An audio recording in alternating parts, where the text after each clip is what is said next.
এদিন বিষ্ণুপ্ৰিয়া মণিপুৰী ভাষাগত ভাষা হিচাপে দিয়াৰ বিভিন্ন ধৰণৰ বাদ প্ৰতিবাদবিলাক হৈছে। এখন মই শিক্ষামন্ত্ৰীয়ে যেতিয়া প্ৰথম শিলচৰলৈ গৈছিলোঁ, শিলচৰ জেলত মই অসম উন্নয়নত প্ৰায় 1.5 বছৰ হৈ আছিলোঁ।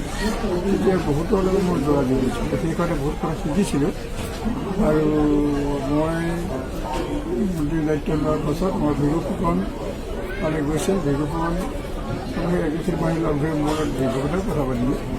আমি দুইজনে ঠিক কৰিলোঁ যে আমাৰ চব ভাষাকে মিলিম, আৰু গতিকে আমি বিশ্বাস কৰোঁ মণিপুৰকে দিম। গতিকে আমাৰ মণিপুৰ সাহিত্য সভাৰ লোকসকলে অলপ তেওঁলোকে ভাবিছিল যে আমাৰ কিবা ক্ষতি হ'ব নেকি। তেখেতসকলক মাতিলোঁ, তেখেতসকলৰ কাৰণে আমি কাম কৰিলোঁ। বঙালী ভাষাৰ ভয় কৰিছে, তেওঁলোকক কলোঁ যে আপোনালোকে যেনেকৈ বিচাৰে তেনেকৈ হ'ব। গতিকে কথা কোৱাৰ কাৰণে মাতৃভাষাতকৈ ডাঙৰ ভাষা নাই। মোৰ শিশু এটাই মাকে কোৱা ভাষাটো, গতিকে মই প্ৰাথমিক স্তৰত সকলোকে কৈছোঁ, প্ৰাথমিক স্তৰত তাৰ পাছতে মানে যেনেকৈ বিচাৰে, কিন্তু প্ৰাথমিক স্তৰত কোনো সম্পৰ্কই যাব নালাগে।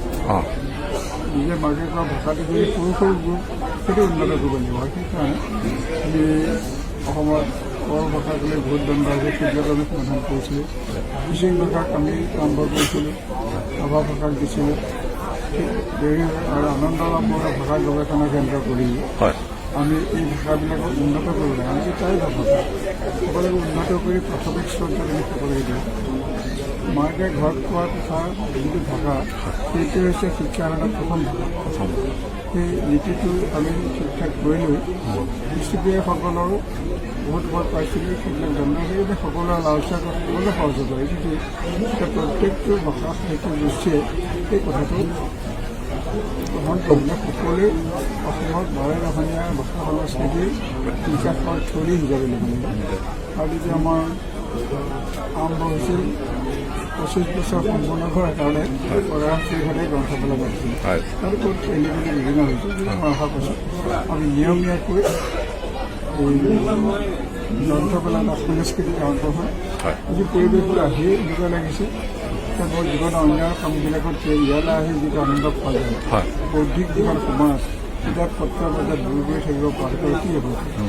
গতিকে বিষ্ণুপ্ৰিয়া সাহিত্য ইমানখিনি এতিয়া মই দেখিছোঁ যে এখন ডিক্সনাৰী ওলাইছে, বিভিন্ন কিতাপ পত্ৰবিলাক ওলাইছে। গতিকে আমি যদি এইখিনি বন্ধ কৰিছিলোঁ, মই যে এটা সংস্কৃতিৰ ধাৰা নহয়, সৰু বৰ সকলোকে সমাজ অধিকাৰী আগবঢ়াই প্ৰত্যেকটো দায়িত্ব